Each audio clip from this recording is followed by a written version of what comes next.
Item number 1, Shri Arun Jaitley ji to present.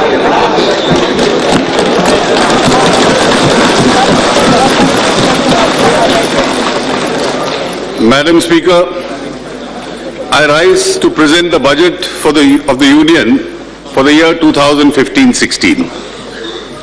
I present this budget in an economic environment which is far more positive than in the recent past.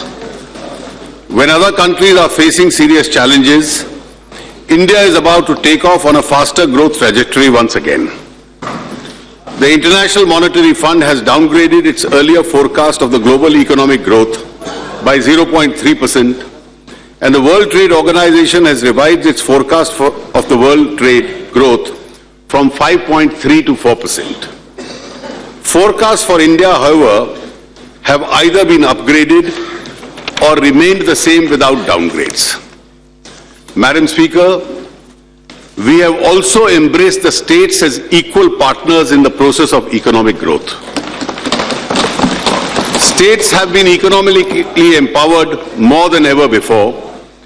It is my belief that every rupee of public expenditure, whether undertaken by the centre or the states, will contribute to the betterment of the people's life through job creation, poverty elimination and economic growth. In the last 9 months, the NDA government headed by Prime Minister Shri Narendra Modi has undertaken several significant steps to energize the economy. The credibility of the Indian economy has been re-established. The world is predicting that it is India's chance to fly.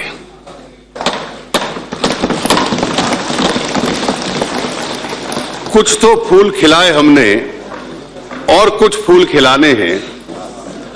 मुश्किल ये है बाग में अब तक कांटे कहीं पुराने हैं। Though the union budget is essentially a statement of account of public finances, it has historically become a significant opportunity to indicate the direction and pace of India's economic policy. My proposals, therefore, lay down the roadmap for accelerating growth, enhancing investment, and passing on the benefit of growth process to the common man, woman, youth, and child, those whose quality of life needs to be improved. This is the path we will doggedly and relentlessly pursue. As the Prime Minister has often said, we are a round-the-clock, round-the-year government. Madam, allow me to describe the changes of the Indian economy since we first took office.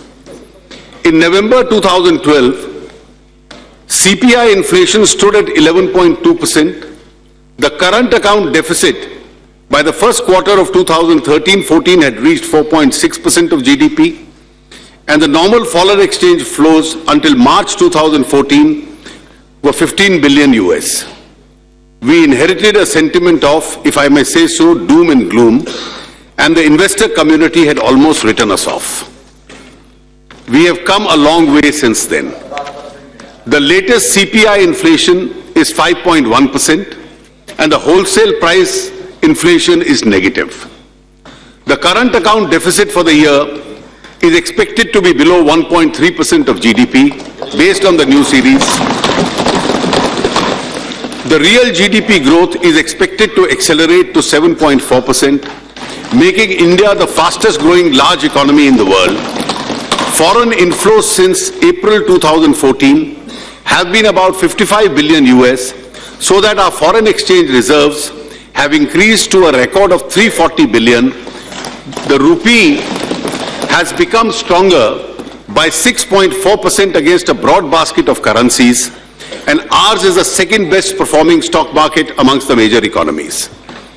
In short, Madam Speaker, we have turned around the economy, dramatically restoring macroeconomic stability and creating conditions for sustainable poverty elimination, job creation, durable double-digit economic growth.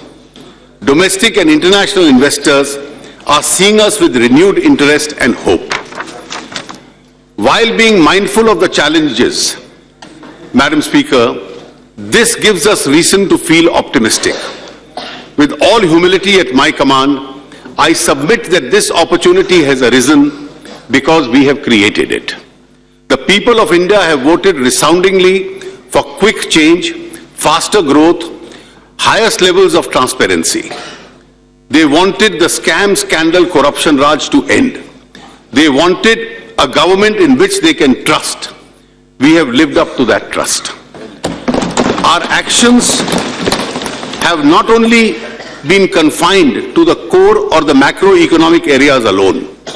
Illustratively, action has been taken with regard to allocation of natural resources, financial inclusion, health and hygiene of the common man, girls and their education, employment for the youth, improved and non-adversarial tax administration, effective delivery of benefits, investment and job creation, welfare of labor, agricultural productivity and increasing farm incomes, power digital connectivity, skilling our youth, efficient and better work culture in our government, ease of doing business, mainstreaming northeastern states, and reviving our pride in the nation and culture. I am giving the details in an annexure to this speech. Madam Speaker, of the work that we have done, I would like to talk of 3 achievements as they demonstrate the quality and conviction of our government. One is the success of the Jan Dhan Yojana. Financial inclusion has been talked about for decades now.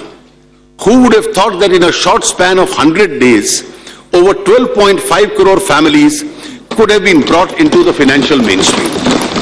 The other is coal auctions. Earlier, the states only got benefit of royalty. Now, by transparent auction process that we are carrying out, the coal-bearing states will be getting several lakhs of crores of rupees which they can use for the creation of long-awaited community assets and the welfare of their people. The third is Swachh Bharat, which we have been able to transform into a movement to regenerate India.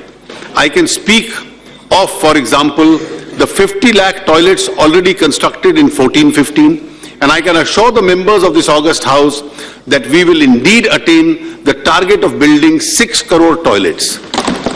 But Madam, Swachh Bharat is not a program of hygiene and cleanliness, but at a deeper level, a program of preventive healthcare and building awareness.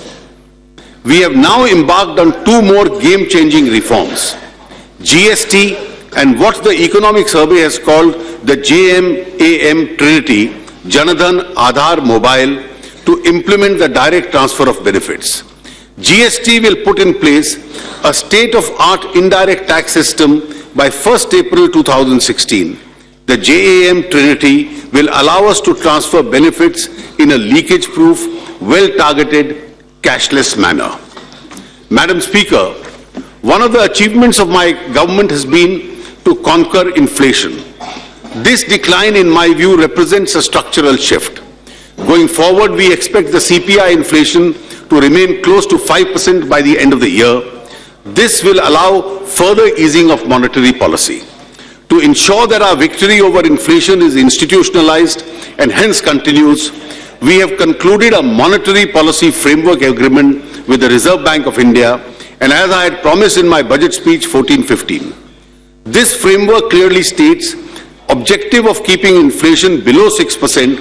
We will move to amend the RBI Act this year and provide for a monetary policy committee. The Central Statistics Office has recently released a new series of GDP which involves a number of changes relative to the old series. Based on the new series, estimated GDP for 14-15 is 7.4%. Growth in 2015-16 is expected to be between 8 and 8.5%. Aiming for a double-digit rate seems feasible very soon. I will now come to the task ahead of us. In respect of social and economic indicators for decades, now we have worked in terms of percentages and numbers of beneficiaries covered. It is quite obvious that incremental change is not going to take us anywhere. We have to think in terms of a quantum jump. The year 2022 will be the Amrit Mahotsav, the 75th year of India's independence. The vision of what the Prime Minister has called Team India, led by the states and guided by the central government, should include a roof for each family in India. The call given for housing for all by 2022 would require Team India to complete 2 crore houses in urban areas and 4 crore houses in rural India. Each house in the country should have basic facilities of a 24-hour power supply, clean drinking water, a toilet, and be connected to a road. At least one member of each family should have access to means of livelihood and employment or economic opportunity to improve his or her lot. Substantial reduction of poverty. All our schemes should focus on and center around the poor.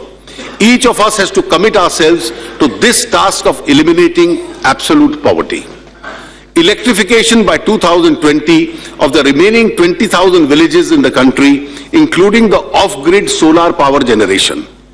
Connecting each of the 178,000 unconnected habitations by all-weather roads. This will require completing 1 lakh kilometers of roads currently under construction, plus sanctioning and building another 1 lakh kilometers of road. Good health is a necessity for both quality of life and a person's productivity and ability to support his or her family. Providing medical facilities in each village and city is absolutely essential. Educating and skilling our youth to enable them to get employment is the altar before which we must bow. To ensure that there is a senior secondary school within 5-kilometer reach of each child, we need to upgrade 80,000 secondary schools and add or upgrade 75,000 junior middle to the senior secondary level.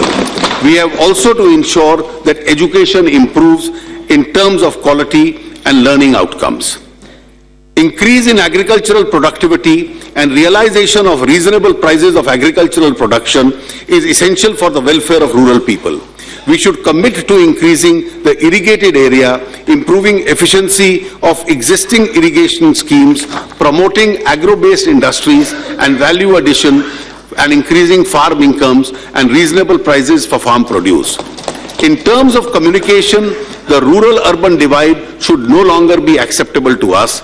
We have to ensure connectivity to all villages without it. 2/3 of our population is below 35.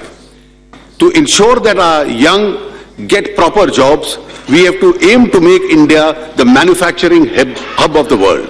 The Skill India and the Make in India programs are aimed at doing this. We have also to encourage the growth and grow the spirit of entrepreneurship in India and support the new startups. Thus can our youth turn into being from job seekers to job creators. The eastern and northeastern regions of our country are lagging behind in development on many fronts. We need to ensure that they are at par with the rest of the economy. By the time the 75th year of India's independence, Amrit Mahotsav of our independence is reached, we have to achieve all the above so that India can become a prosperous country and a responsible global power. This will be our true and meaningful tribute to our freedom fighters. As I have said earlier, Madam Speaker, I am also mindful of the 5 challenges I have to reckon with. Firstly, agricultural incomes are under stress. Our second challenge is increasing investment in infrastructure. With private investment in infrastructure via public-private partnership model still weak, public investment needs to step in to catalyze investment. Our third challenge is that manufacturing has declined from 18% to 17% of GDP, and as per the new GDP data, the manufacturing exports have remained stagnant at about 10% of the GDP. The Make in India program is aimed at making this challenge, thus of creating jobs. Fourth, we have to be mindful of the need for fiscal discipline in spite of rising demands of public investment. In keeping with the true spirit of cooperative federalism, we have devolved a 42% share of the divisible pool of taxes to the states. As members of this august House are aware, this is an unprecedented increase which would empower the states with more resources. The devolution of the states would be to the order of 5.24 lakh crores in 15-16 as against a devolution of 3.38 lakh crores as per the revised estimates of 1450. Another 3.04 lakh crores would be transferred by way of grants, plans and transfers. Thus, the total transfer to the states will be about 62% of the total receipts of the country. अगर केंद्र और राज्यों का tax revenue जोड़ लिया जाए, तो अब 62% राज्यों के पास होगा, 38% केंद्र के पास होगा. In spite of the consequential reduced fiscal space for the centre, the government has decided to continue to supporting important national priorities such as agriculture, education, health, Manrega, rural infrastructure, including roads program targeted for the poor and underprivileged, which will be all continued by us. With the fiscal space not just reduced but squeezed, I have to meet the fifth challenge of maintaining the fiscal discipline.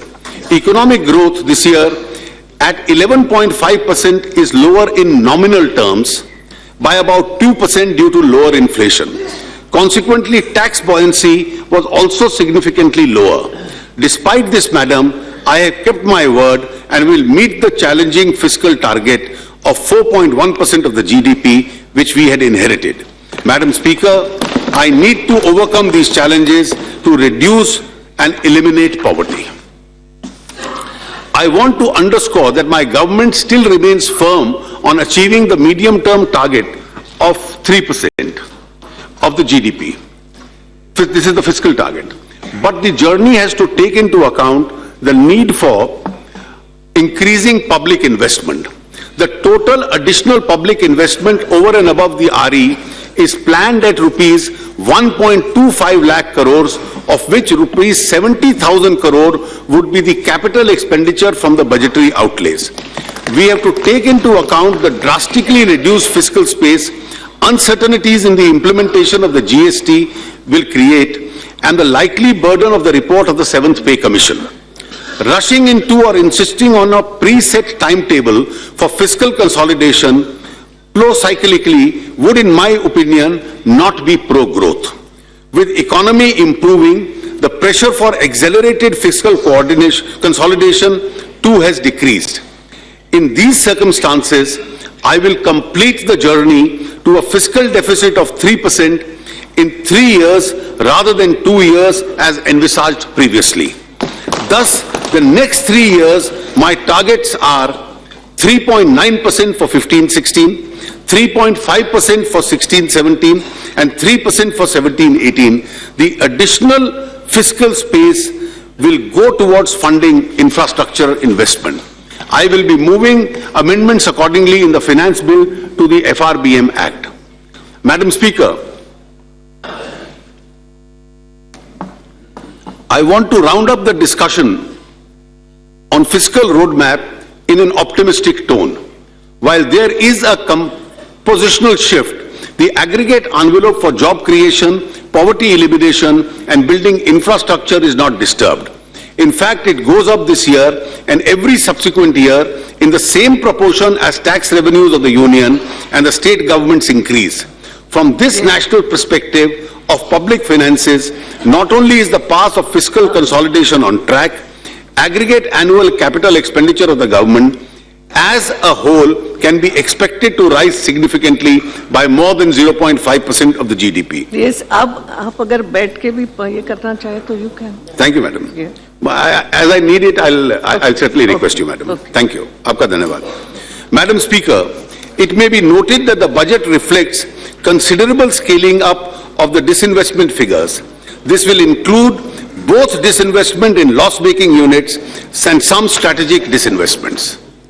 Madam Speaker, this government is committed in its resolve as Indians to regain our preeminence as just and compassionate society. Well-intentioned schemes introduced in the past have often been ill-targeted, riddled with leakages and delivered with inefficiency. The same is true of subsidies. Subsidies are needed for the poor and those less well off. What we need is a well-targeted system of subsidy delivery. We need to cut subsidy leakage, not subsidies themselves. We are committed to the process of rationalizing subsidies based on this approach. We have embarked on that path. The direct transfer of benefits, started mostly in scholarship schemes, will be further expanded with a view to increasing the number of beneficiaries from the present 1 crore to 10.3 crores. Similarly, rupees 6,335 crore has so far been transferred directly as LPG subsidy to 11.5 crore LPG customers. I am sure these persons who are better off, such as the top tax bracket, and those who are generally concerned with the poor and the welfare of the poor, such as members of this House, will give up their LPG subsidy voluntarily. I'll continue. Yes, you can. Our commitment to farmers runs deep. We have already taken major steps to address two major factors critical to the agricultural production: soil and water. An ambitious soil health card has been launched to improve the soil fertility on a sustainable basis. In order to improve soil health, I propose to support Agricultural Ministry's organic farm scheme, Paramparagagat Krishi Vikas Yojana. The Pradhan Mantri Gram Sinchai Yojana is aimed at irrigating the field of every farmer and improving the water usage efficiency to provide per drop more crop. I am allocating rupees 5,300 crores to support micro-irrigation watershed programs and Pradhan Mantri Krishi Sinchai Yojana. I urge the states to chip in substantially in this vital sector. To support agriculture sector with the help of effective and hassle-free agricultural credit with special focus on small and marginal farmers, I propose to allocate rupees 25,000 crores in 15-16 to the corpus of Rural Infrastructure Development Fund set up by NABARD, 15,000 crores for Long-Term Rural Credit Fund, 45,000 crore for Short-Term Cooperative Rural Credit Refinance Fund, and 15,000 crores for Short-Term RRB Refinance Fund. Farm credit underpins the efforts of our hard-working farmers.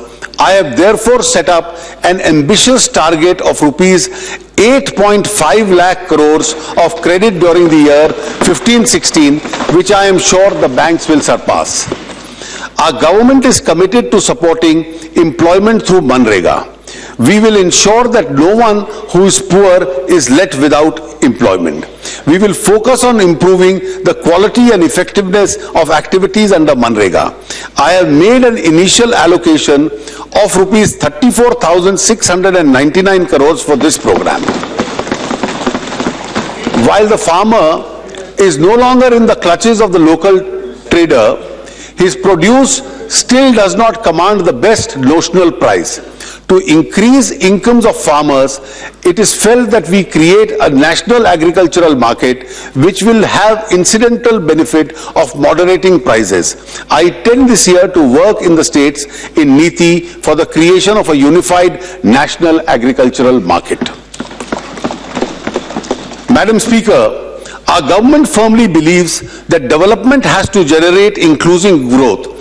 While large corporate and business entities have a role to play, this has to be complemented by informal sectors, enterprises which generate maximum employment.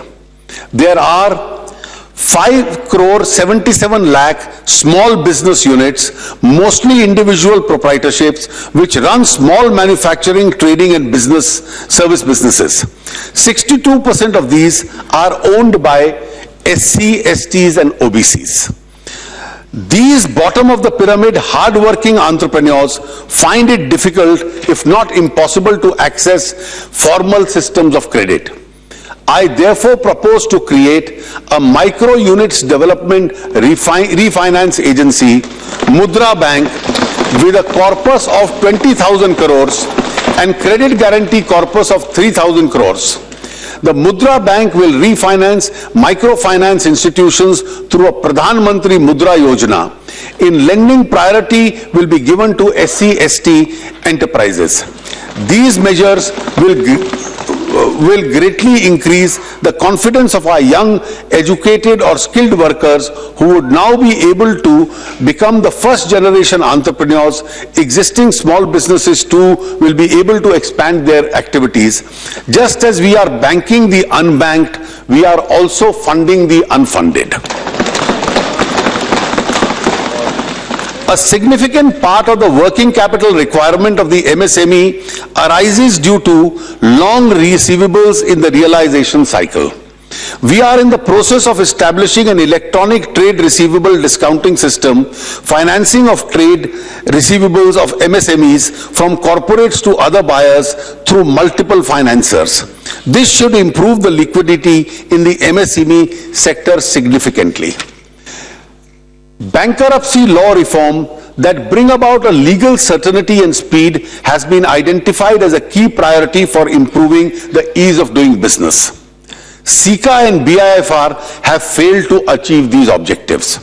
We will bring a comprehensive bankruptcy code in the year 2015-16 that will meet global standards and provide for judicial capacity.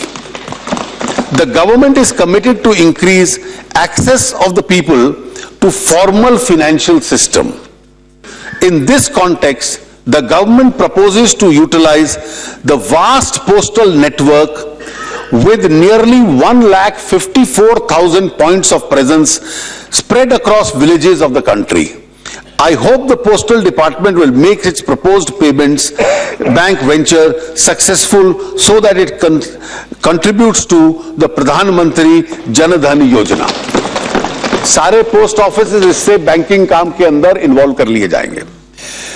To bring about parity in regulation of non-banking financial companies with other financial institutions in matters relating to recovery, it is proposed that NBFCs registered with RBI having a size of rupees 500 crores and above will be considered as financial institution in terms of the Sarfasi Act. A large portion of India's population is without insurance of any kind, health, accident or life. Worryingly, our young population ages, it also is going to be pensionless. Encouraged by the success of the Pradhan Mantri Jan Dhan Yojana, I propose to work towards creating a universal social security system for all Indians, especially the poor and unprivileged.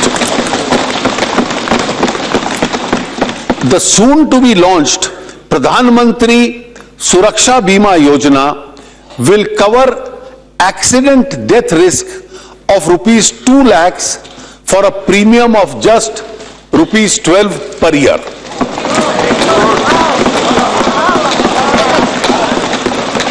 Madam, 1 रुपया महीना जो जनधन खाते से transfer होगा उससे 2 लाख की accident insurance हर गरीब आदमी को मिलेगी. Similarly, we will also launch the Atal Pension Yojana, which will provide a defined pension depending on the contribution and its period. To encourage people to join this scheme, government will contribute 50% of the beneficiaries' premium, limited to rupees 1,000 each year for the 5 years in its new accounts opened before 31st December 2015. इसकी details आज सार्वजनिक की जाएंगी. हर महीने कोई गरीब आदमी contribute करे, उसमें से आधा सरकार देगी और 60 साल की उम्र से उसको पेंशन मिलनी आरंभ होगी. The third social security scheme I wish to announce is the Pradhan Mantri Jeevan Jyoti Bima Yojana, which will cover the natural and accidental death risk of rupees 2 lakhs. The premium will be rupees 330 per year or less than rupee 1 per day for the age group 18 to 50. Madam, there are unclaimed deposits of 3,000 crores in PPF and approximately 6,000 crores in EPF corpus. I have proposed to create a senior citizens welfare fund in the finance bill for appropriation of these amounts to a corpus which will subsidize the premiums of the vulnerable groups such as old age pensioners, BPL cardholders, small and marginal farmers and others. A detailed scheme would be issued in March this year. Madam Speaker, with regard to the needs and the population of senior citizens in the country, which is now approximately 10.5 crores, out of which over 1 crore are above the age of 80, 70% live in rural areas and a large number are in the BPL category. A sizable percentage of them suffer from age-related disabilities. Ours is a society that venerates its elders. I therefore propose a new scheme for providing physical aids and assisted living devices for senior citizens living below the poverty line. In sum, these social security schemes reflect our commitment to utilize the Jan Dhan platform to ensure that no Indian citizen will have to worry about illness, accidents or penury in old age. Being sensitive to the needs of the poor and underprivileged and the disadvantaged, the government also remains committed to the ongoing welfare schemes of the SCs, STs and women. Despite serious constraints on union finances, allocations this year have been made as follows. SCs 30,851 crores, STs 19,980 crores, women 79,258 crores. An integrated education and livelihood scheme called Nai Manzil will be launched this year to enable minority youth who do not have formal school leaving certificate to obtain one and find a better employment. Further, to show cause civilizational and culture of the Parsis, the Government of India will support in 2015-16 an exhibition, The Everlasting Flame. The allocation of the Ministry of Minority Affairs is being protected. The BE for the year 2015-16 is 3738 crores. Infrastructure. Madam, this is no secret that the major slippage in the last decade has been on the infrastructure front. Our infrastructure does not match our growth ambitions. There is a pressing need to increase public investment. I have therefore increased outlays on both roads and gross budgetary support to the railways by 14,031 and rupees 10,050 crores respectively. The capex of public sector units is expected to be 3,17,889 crores, an increase of approximately 80,844 crores over last year. In fact, all told, investment in infrastructure will go up by 70,000 crores in the year 15-16 over 14-15 from the Centre's fund and resources of the CPSEs. But madam, we need much more investment than adding 70,000 crores more.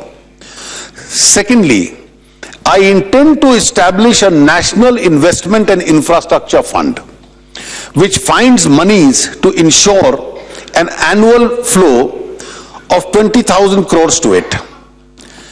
20,000 is what the government will be giving.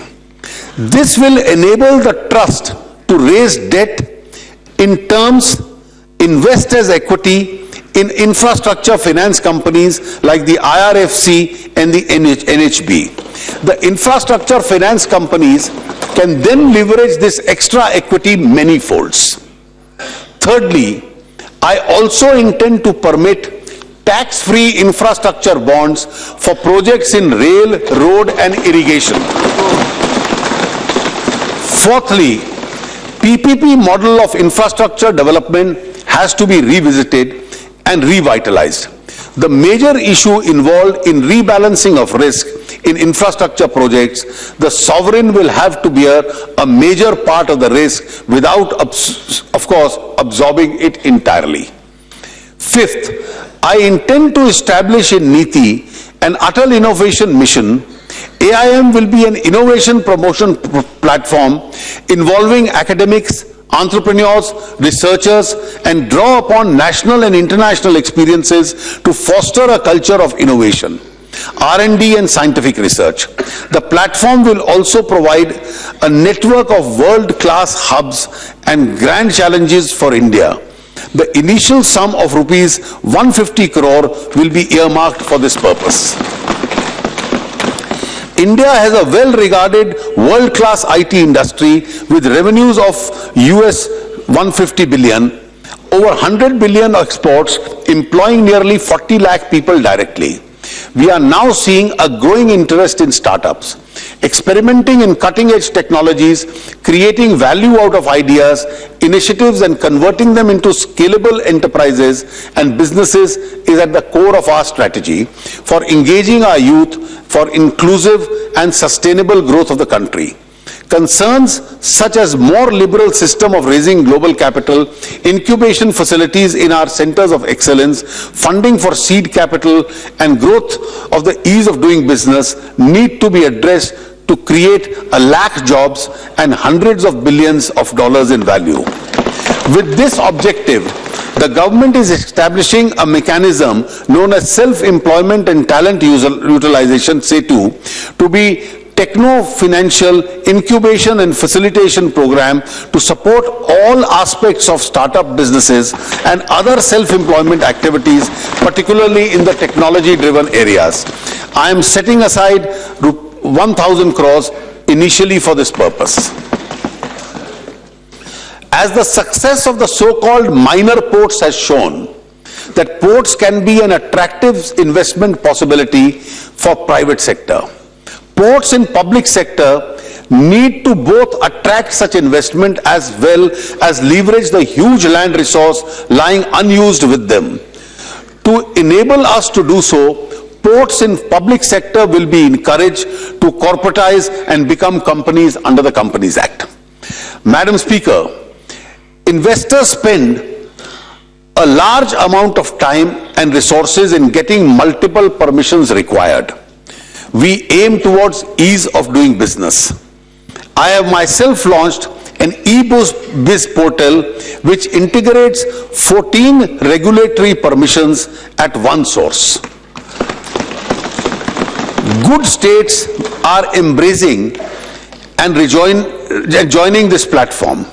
However, if we really want to create jobs, we have to make India an investment destination which permits the start of business in accordance with publicly stated guidelines and criteria.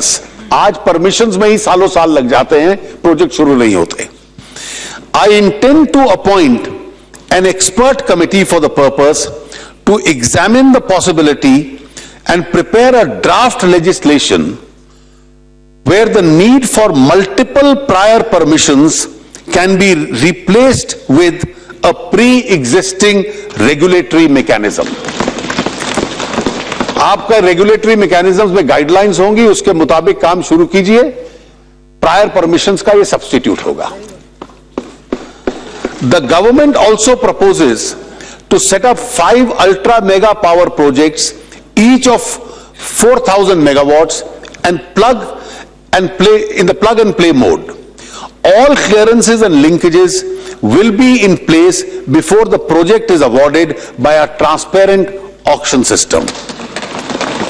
This should unlock investment to the extent of rupees 1 lakh crore.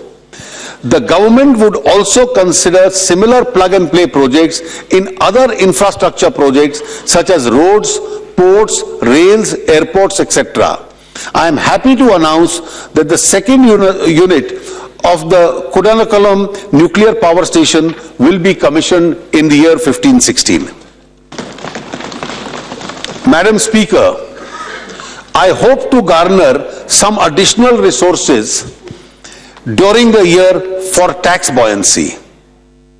If I am successful, then over and above what I have provided in the budget allocation, I will enhance the allocation to Manrega by 5,000 crores. Madam Saab, Khadke Saab बहुत प्रसन्न होंगे. This will make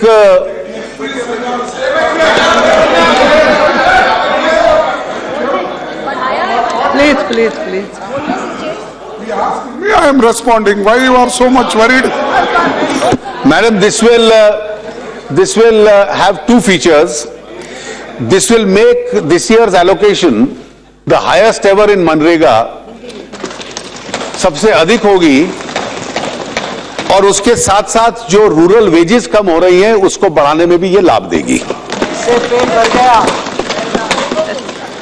I will further be allocating to the integrated child development scheme another 1500 crores, to integrated child protection scheme another 500 crores, and to the Pradhan Mantri Krishi Sinchai Yojana another 3000 crores, and an initial inflow of rupees 5000 crores into the National Infrastructure Investment Fund, which I have just announced.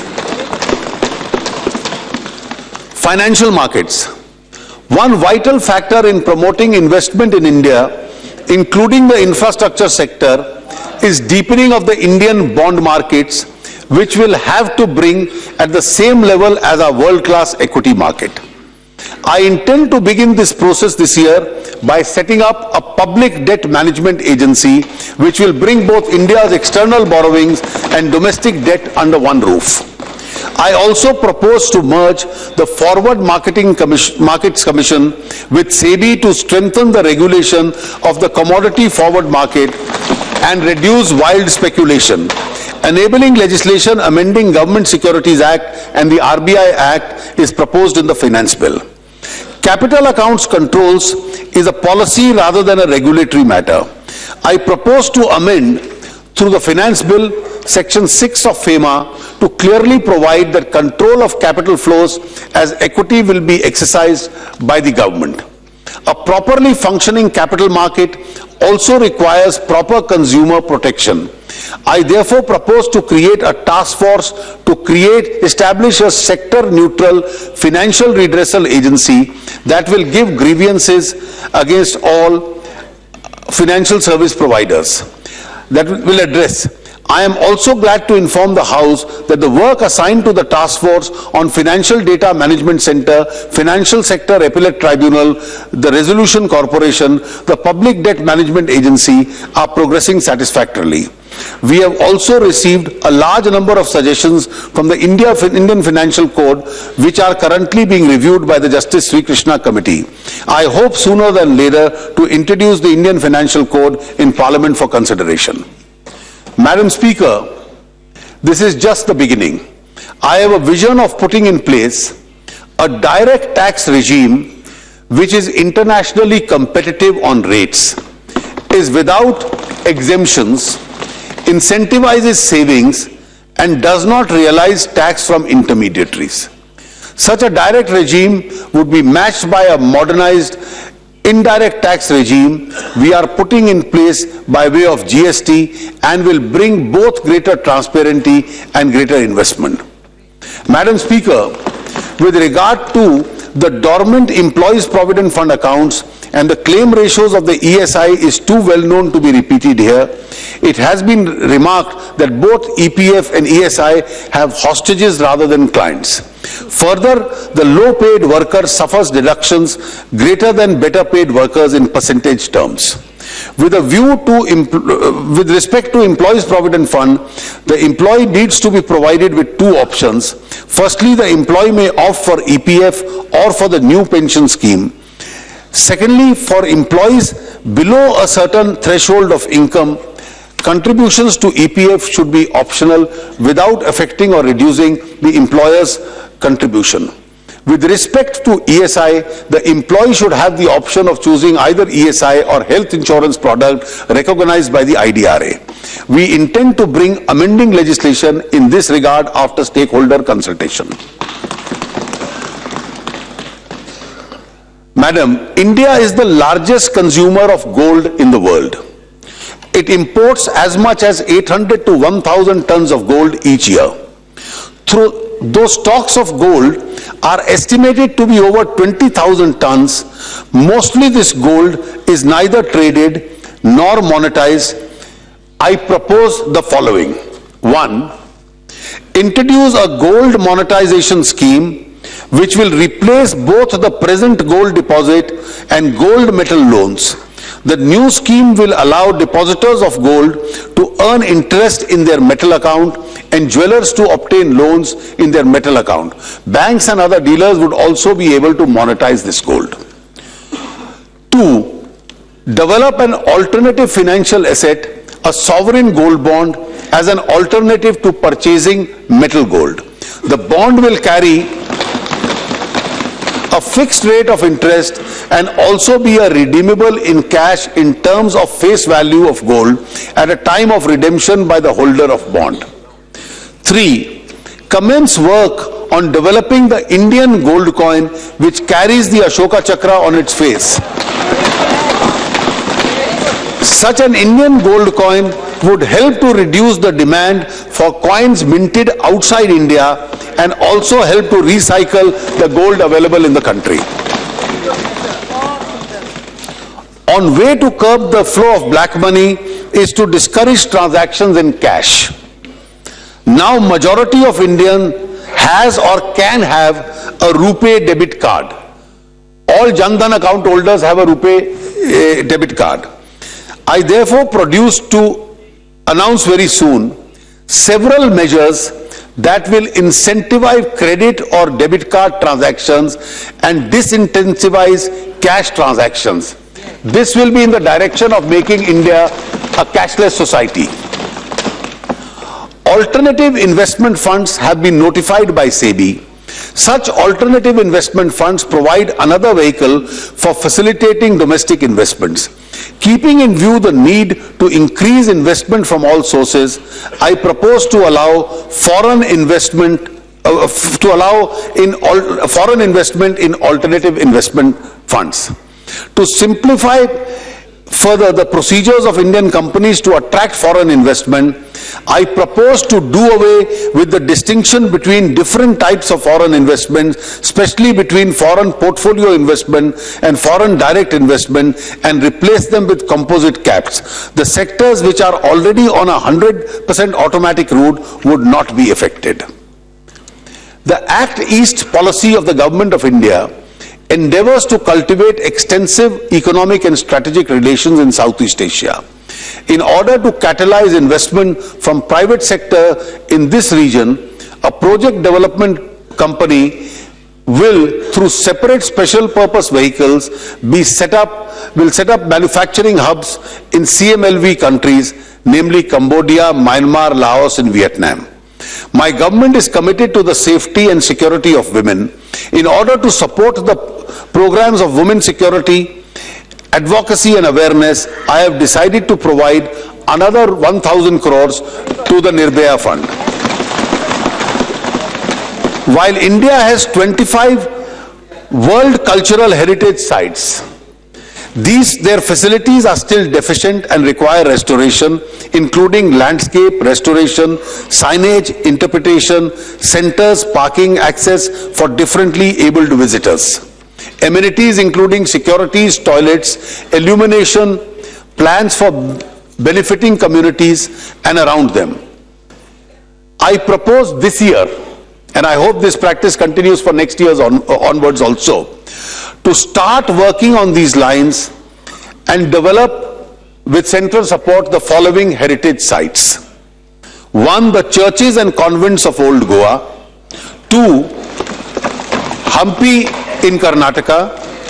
Elephanta Caves in Mumbai. Kumbhalgarh and other city forests of Rajasthan. Rani Ka Vav in Patan in Gujarat. Leh Palace Ladakh in Jammu and Kashmir. The Varanasi Temple Town, the Jallianwala Bagh at Amritsar, and the Kutub Shahi Tombs at Hyderabad, Telangana.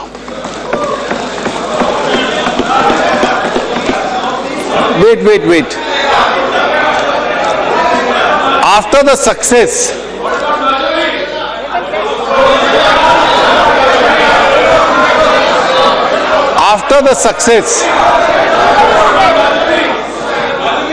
Yes.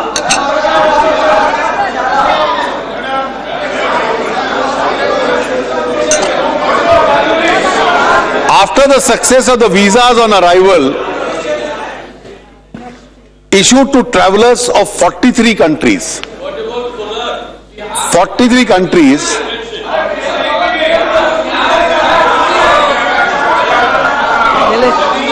Madam, last year we had announced visas on arrival in 43 countries. The tourism in this country has increased. I propose to increase the countries covered under this scheme to 150 in different stages. Madam, as environment degradation hurts the poor more than others, we are committed to making our development process as green as possible. Our de facto carbon tax on most petroleum products compares favorably with international norms. With regard to coal, there is a need to balance between taxing pollution and the price of power. However, beginning this year, I intend to start on that journey too. My government is launching a scheme for faster adoption and manufacturing electric vehicles.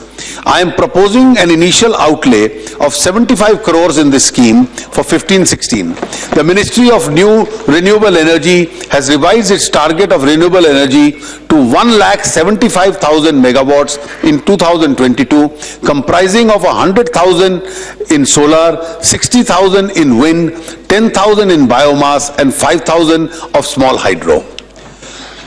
Madam Speaker, we are putting the scam, scandal and corruption raj behind us. Malfeasance in public procurement can perhaps be contained by having a procurement law and an institutionalized structure consistent with the UNCITRAL model law. I believe Parliament now needs to take a view on the need to have a procurement law, and if so, in what shape it should take. On the other hand, disputes arising out of public contracts take a long time to resolve and the process is very costly. इसकी वजह से projects अटके रहते हैं. My government proposes to introduce a public contracts resolution of disputes bill to streamline the institutional arrangement of such disputes, for resolution of such disputes. There is also a need,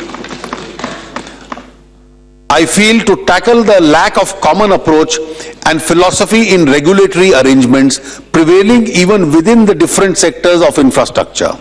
Our government therefore proposes to introduce a regulatory reform law and will bring about a category cogency of approach across various sectors of infrastructure.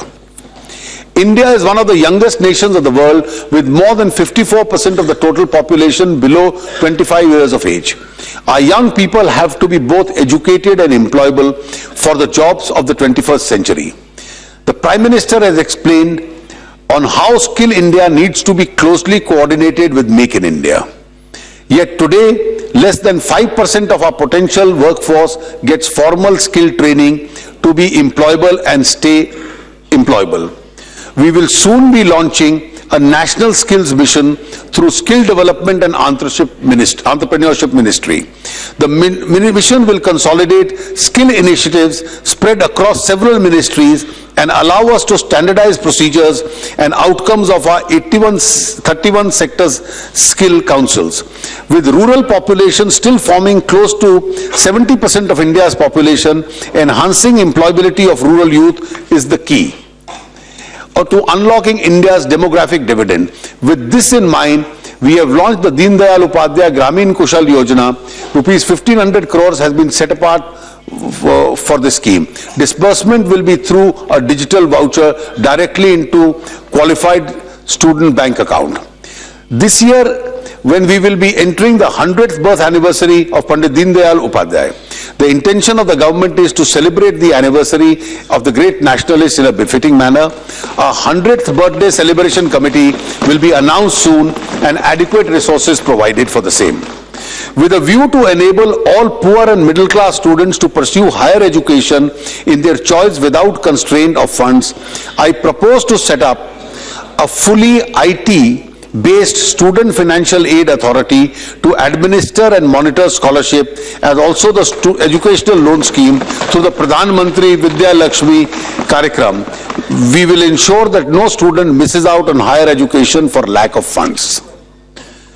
Honorable members will remember that in the budget speech of July, I had indicated my intention to provide one major central institution to each state. Madam, इसमें कोई रह जाए तो साल के दौरान budget के बाद भी हम लोग कंसिडर कर लेंगे.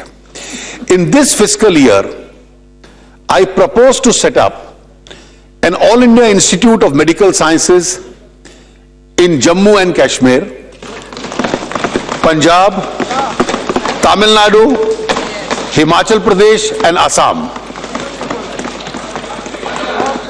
Keeping in view the need to augment medical services in Bihar, jahan already AIIMS hai, I propose to set up another AIIMS-like institution in that state.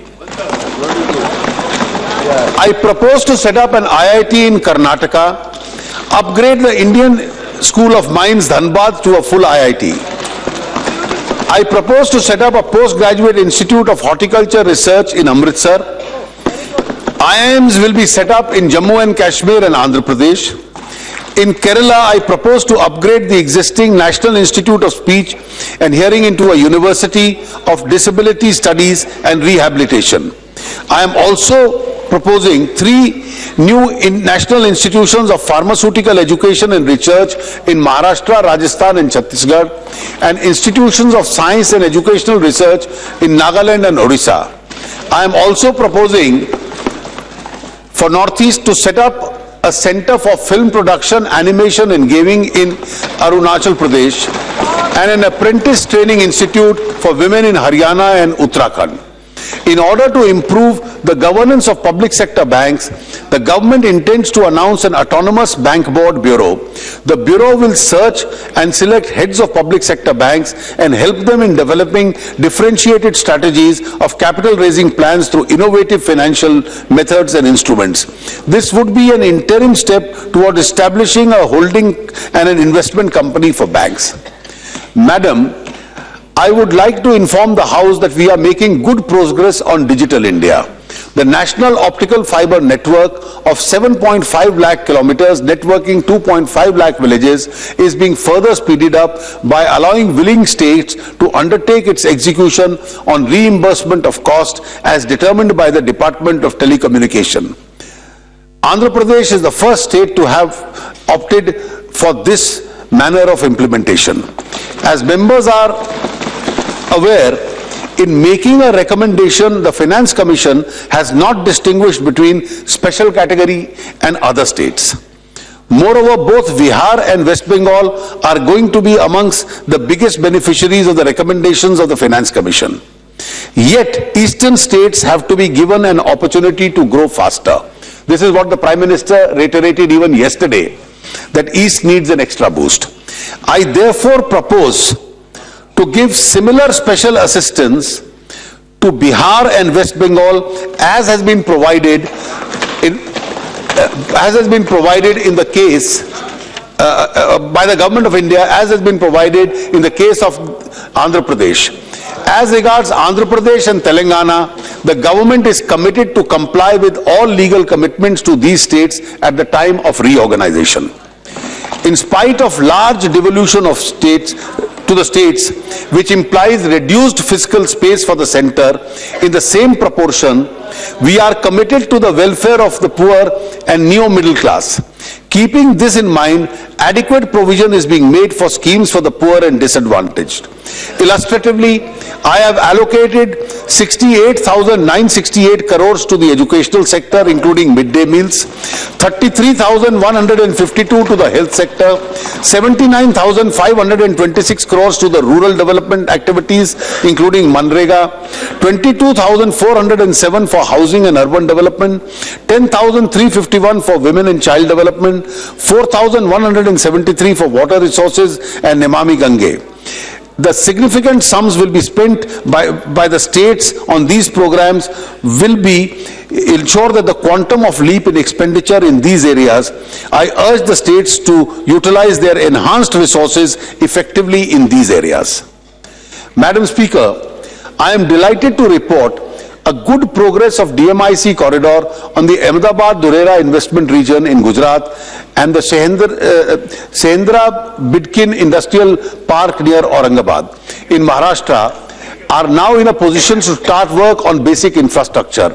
In the current year, I have earmarked an initial sum of rupees 1200 crores. However, the pace of expenditure picks up. I will provide additional funds. Defense of each square inch of our motherland comes before anything else. So far as we have been dependent on imports with attendant unwelcome spin-offs, our government has already permitted FDI in defense so that Indian-controlled entities also become manufacturers of defense equipment, not only for us but for export. We are thus pursuing the Make in India policy to achieve greater self-sufficiency in the area of defense equipment, including aircraft. Members of this august House would have noted that we have been both transparent and quick in making defense equipment related purchase decisions. This year, keeping our defense forces ready for any eventuality. This year, I have provided adequately for the needs of the armed forces.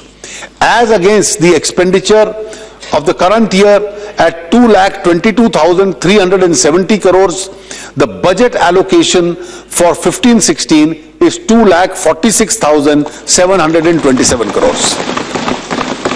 While India produces some of the finest minds, including international finance, they have very few avenues in India to fully exhibit and exploit their strength to the country's advantage. GIFT in Gujarat was envisaged as an international financial center that would actually become as good an international center as Singapore or Dubai, which incidentally are largely manned by Indians.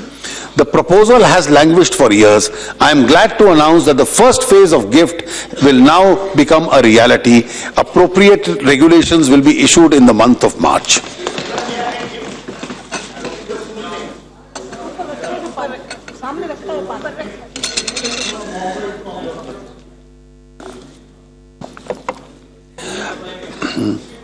For the resolution of commercial disputes, the government proposes to set up exclusive commercial divisions in various high courts in India based on the recommendations of the 253rd report of the Law Commission.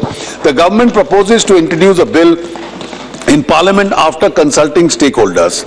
Madam Speaker, the government will during the course of this session also place before the Parliament required bills to convert ordinances issued by the government into acts of Parliament. I will now turn to the budget estimates for the year 15-16. Non-planned expenditure estimates for the year are estimated at 13,12,200 crores. Planned expenditure is estimated at 4,65,277 crore, which will be near to the RE of 2014-15. Total expenditure has been estimated at 17,77,477 crores. The requirements of expenditure on defense, internal security and other necessary expenditures are being provided. Gross tax receipts are estimated at 14,49,490 crores. Devolution to the states is estimated to be at 5,23,958 crores. Share of the central government will be 9,19,842 crores. Non-tax revenues for the next fiscal are estimated to be 2,21,733 crores. With the above, the fiscal deficit will be 3.9% of GDP and revenue deficit will be 2.8% of GDP. Madam Speaker, I now turn to my tax proposals. Taxation is an instrument of social economic engineering.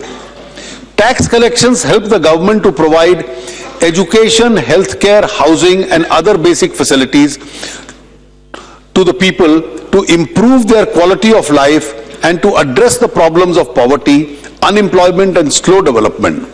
To achieve these objectives, it is our endeavor in the last 9 months to foster a stable taxation policy, a non-adversarial tax administration.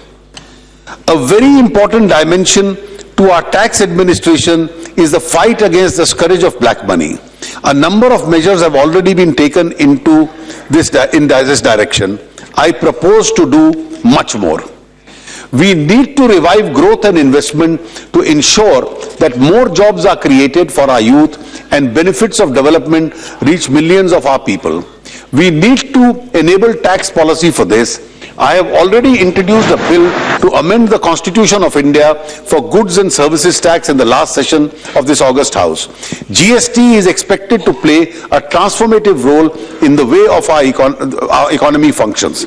It will add buoyancy to our economy by developing a common Indian market and reducing the cascading effect of the cost of goods and services. We are moving on various fronts to implement GST from next year. We need to match this transformative piece of legislation in indirect taxation and transformative measures in direct taxation. The basic rate of corporate tax in India is 30%.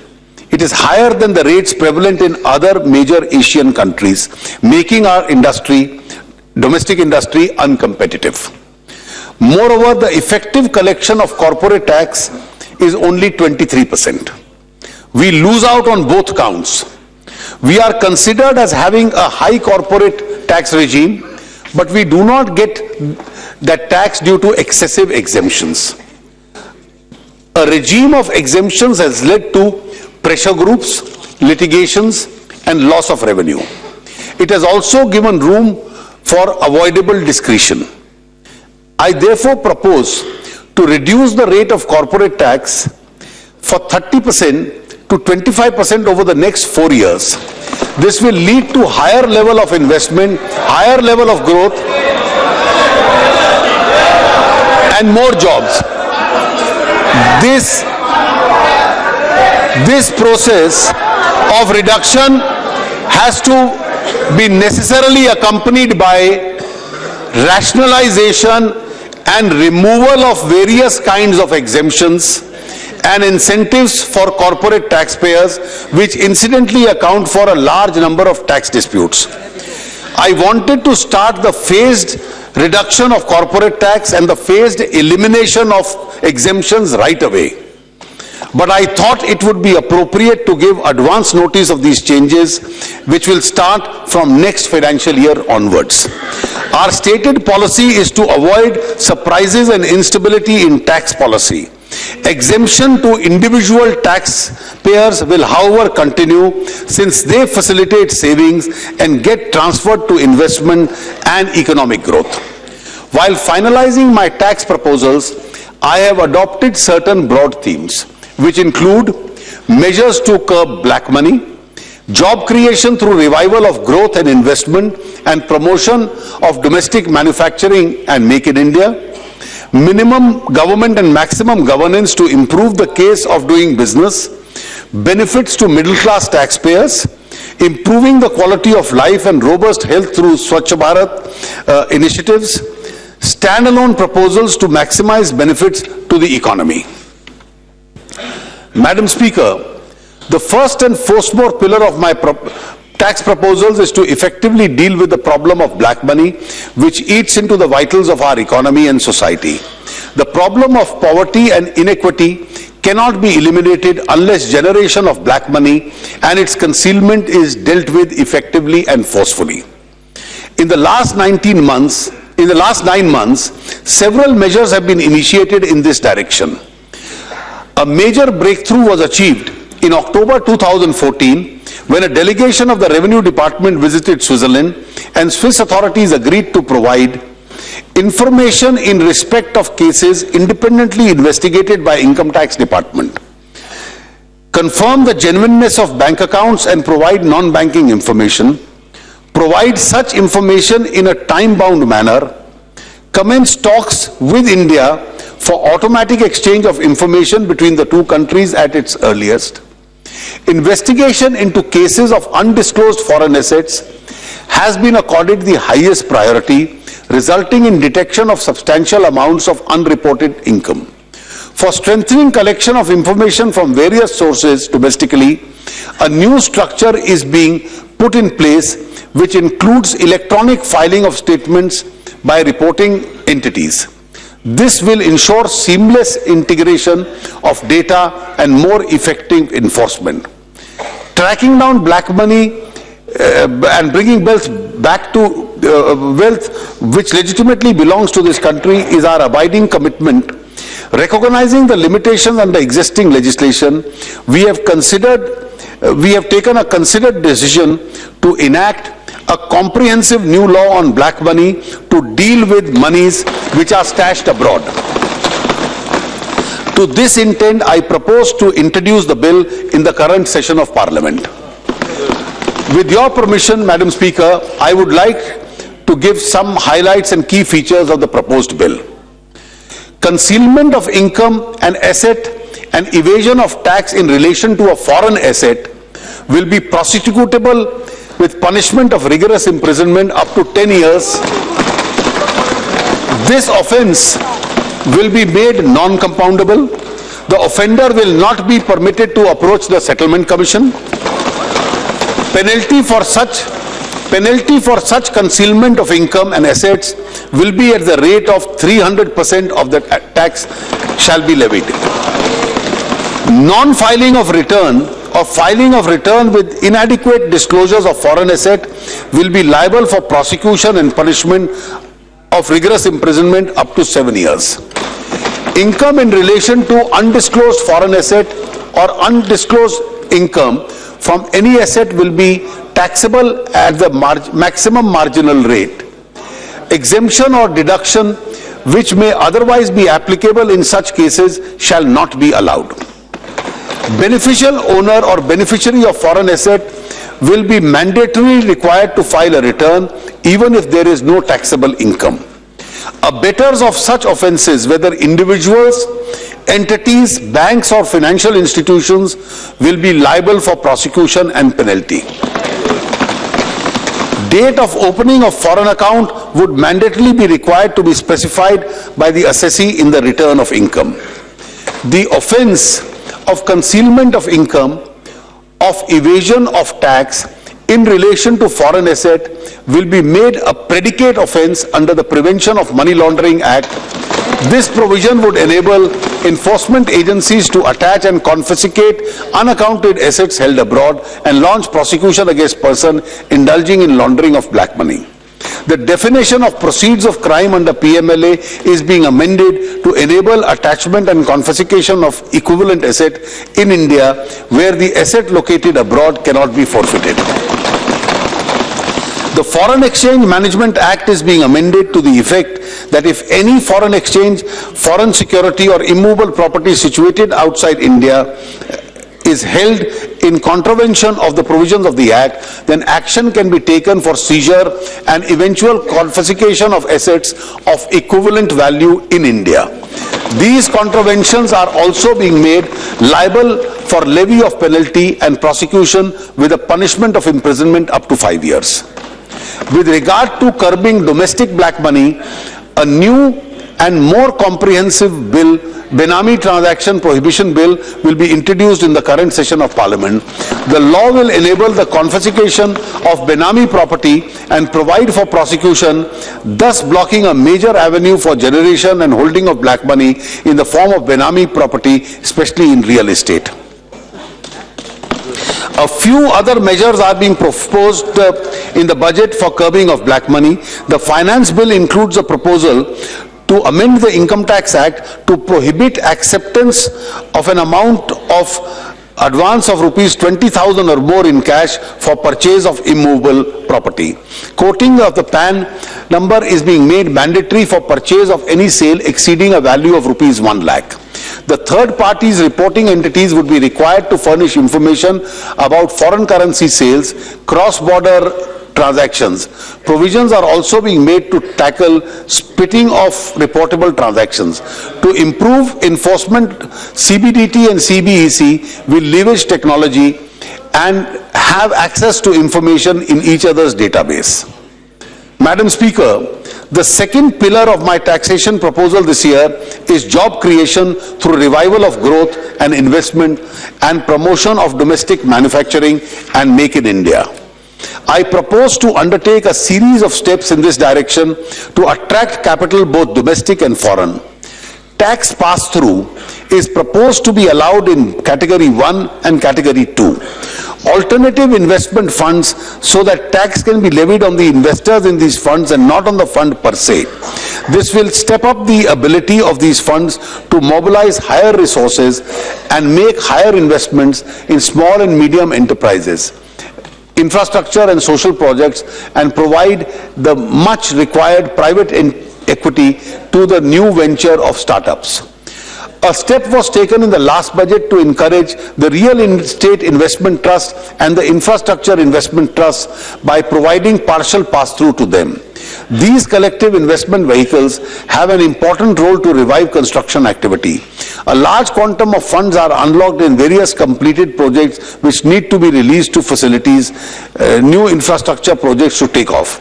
I therefore propose to rationalize the capital gains regime for the sponsors existing at the time of listing of the units of REITs and InvITs subject to the payment of security transaction tax. The rental income from REITs from their own assets will have a pass-through facility. The present taxation structure has an inbuilt incentive for fund managers to operate from offshore locations.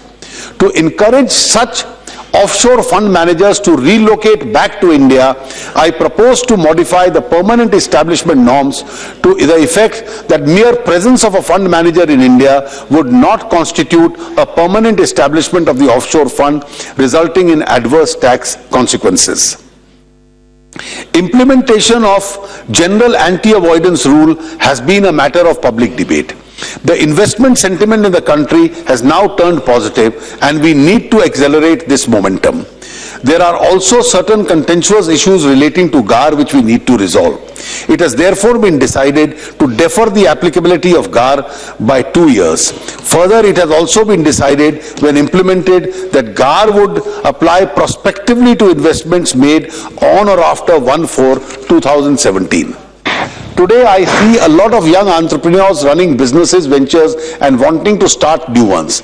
They need latest technology. Therefore, to facilitate technology inflow into the businesses at low cost, I propose to reduce the rate of income tax on royalty fees for technical services from 25% to 10%.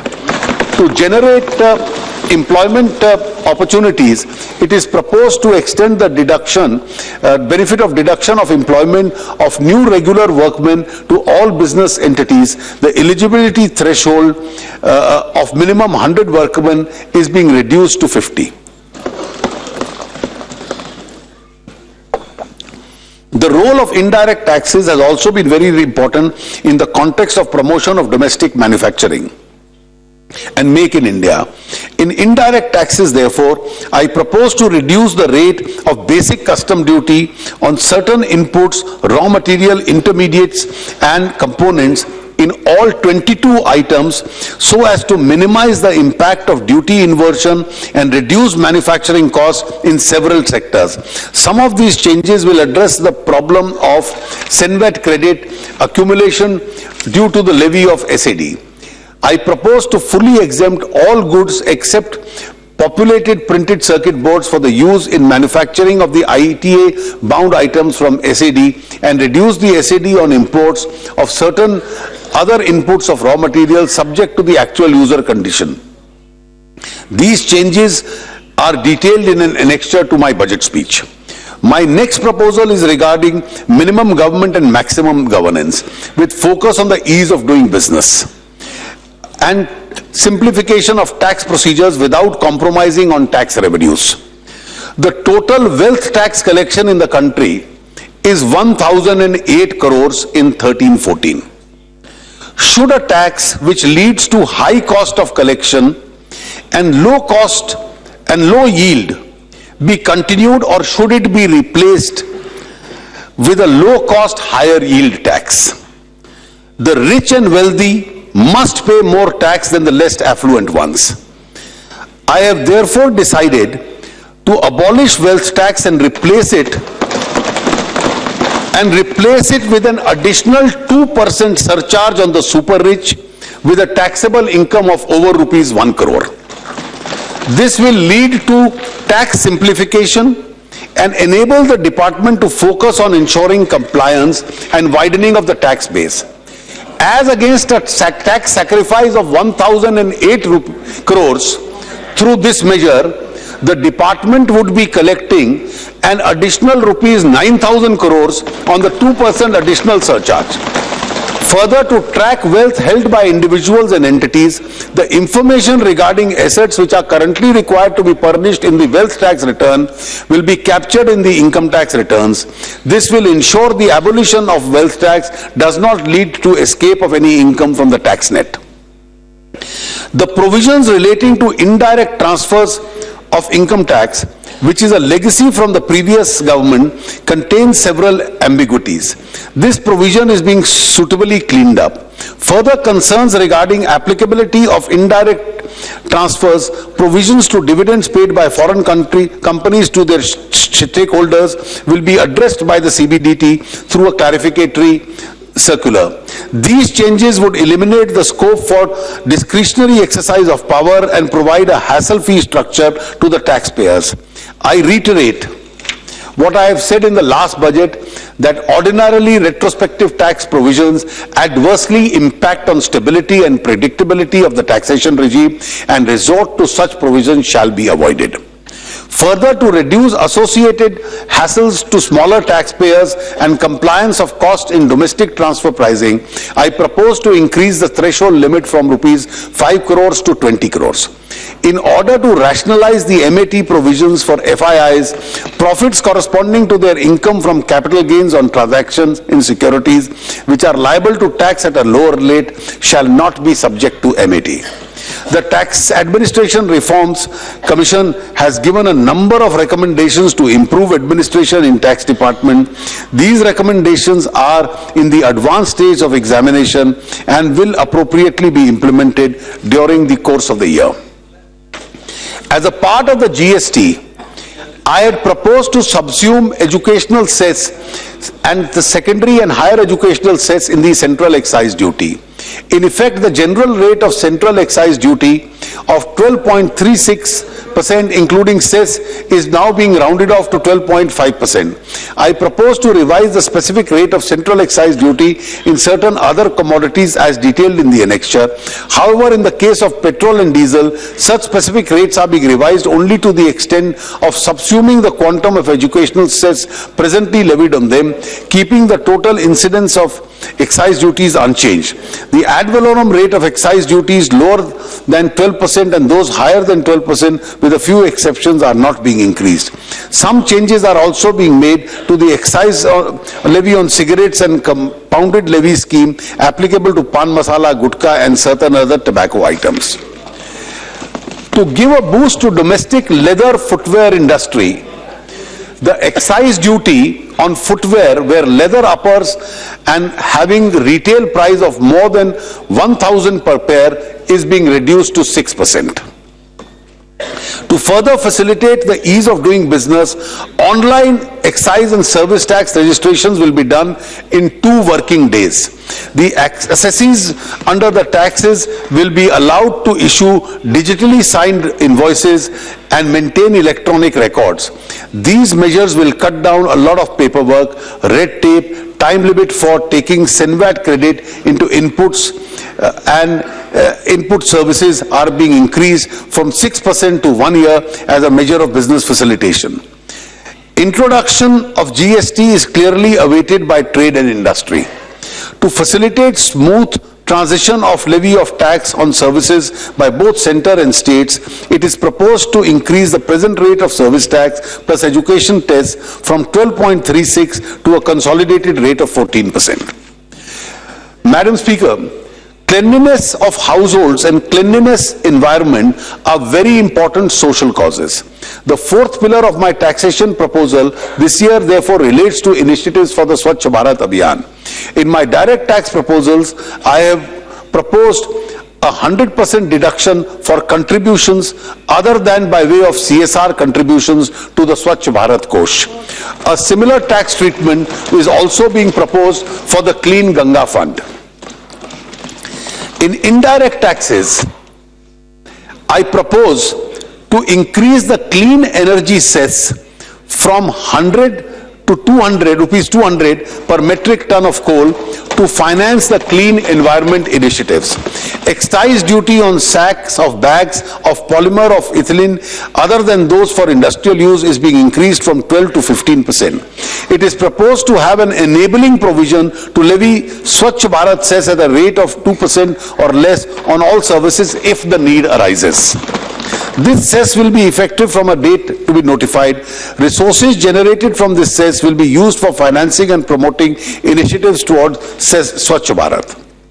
It is also proposed to exempt services of common affluent treatment plant from service tax. The concessions from customs and excise duty currently available on specified parts of manufacturing of electrical operated vehicles and hybrid vehicles are being extended for one more year up to 31/3/16. Madam, the fifth pillar of my taxation proposal this year is extension of benefits to the middle class taxpayers. These proposals in this regard are the following.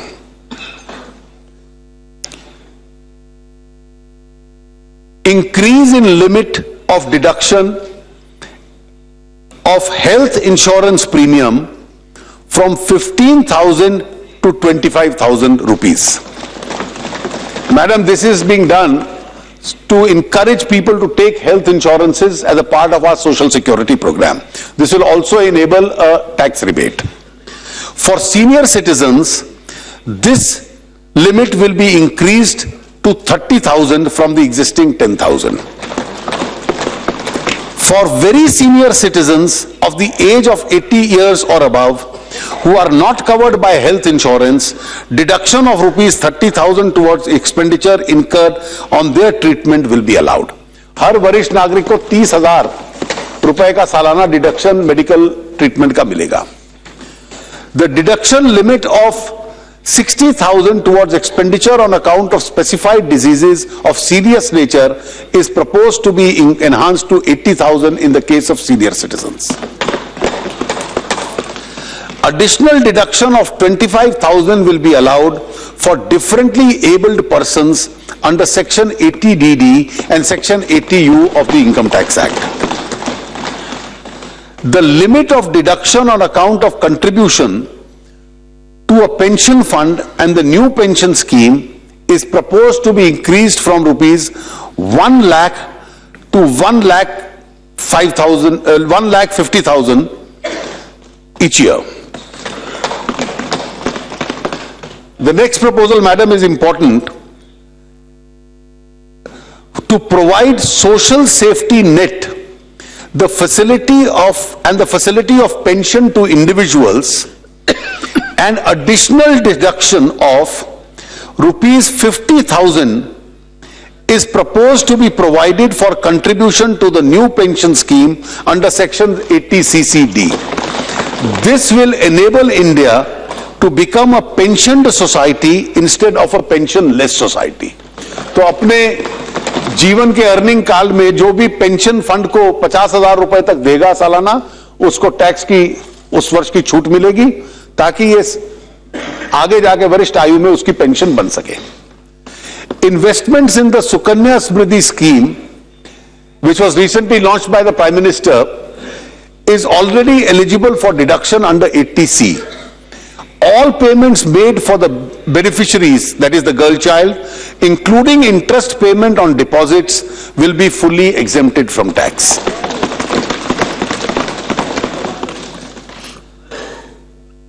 Transport allowance, which is allowed to all taxpayers and is currently at rupees 800 per month.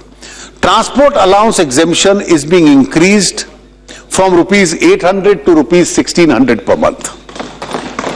For the benefit of senior citizens, service tax exemption will be provided on the Varisht Bima Yojana.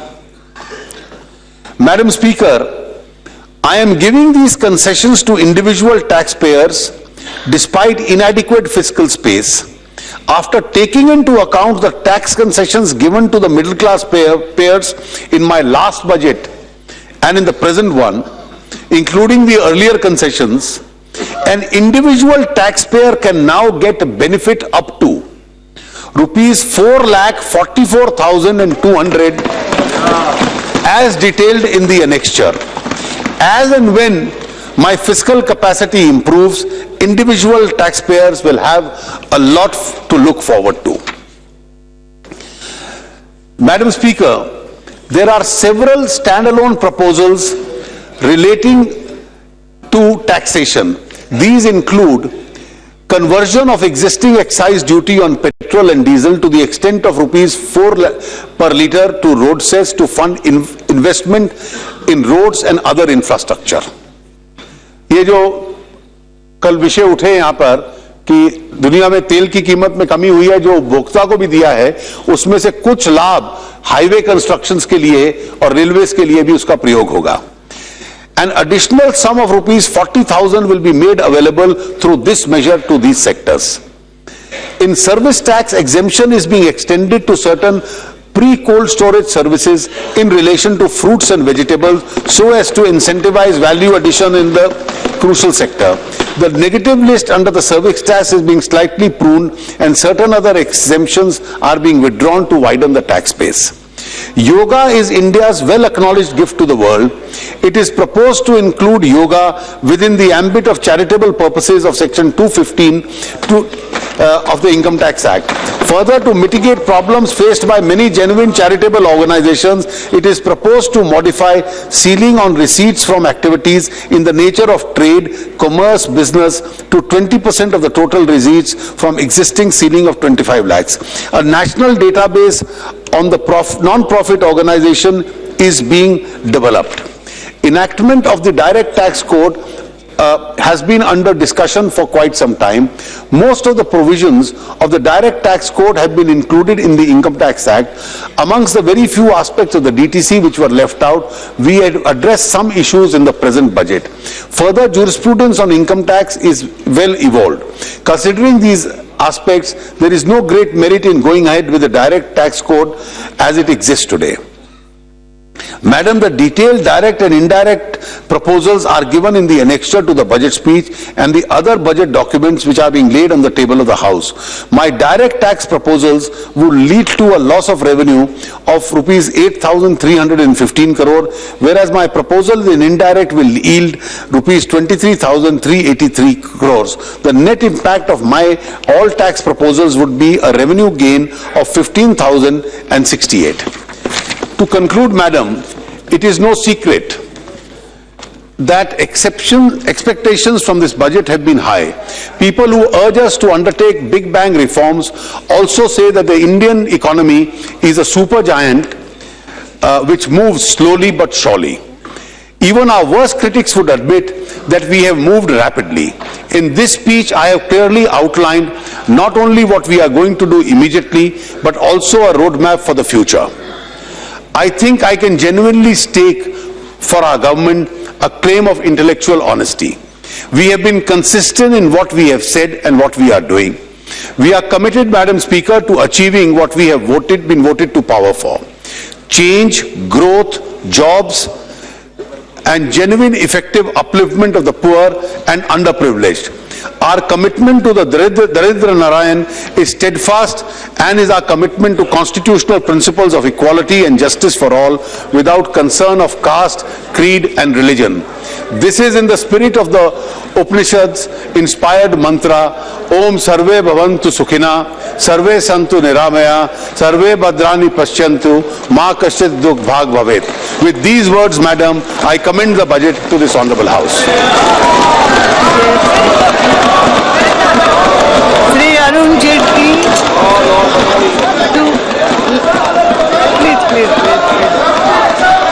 to lay on the table the statements under section fiscal responsibility. Madam Speaker, I wish to present a statement of the estimated receipts and expenditure of the Government of India for the year 2015-16. Now to move for leave to introduce the final. Madam Speaker, I beg to lay on the table of the House the following statements under Section 3(1) of the Fiscal Responsibility and Budget Management Act 2003. 1. Macroeconomic Framework Statement. 2. Medium-term Fiscal Policy Statement. And 3. Fiscal Policy Strategy Statement. Yes. Now to move for leave to introduce the finance bill, please. Shri Jaitley, move to introduce the finance bill. Madam, I move for leave to introduce the Finance Bill 2015. Yes. The question is that leave be granted to introduce the finance bill 2015. Those in favor may say aye. Those against may say no. I think the ayes have it. The ayes have it. The leave is granted. The minister may now introduce. Madam, I introduce the bill. Yes.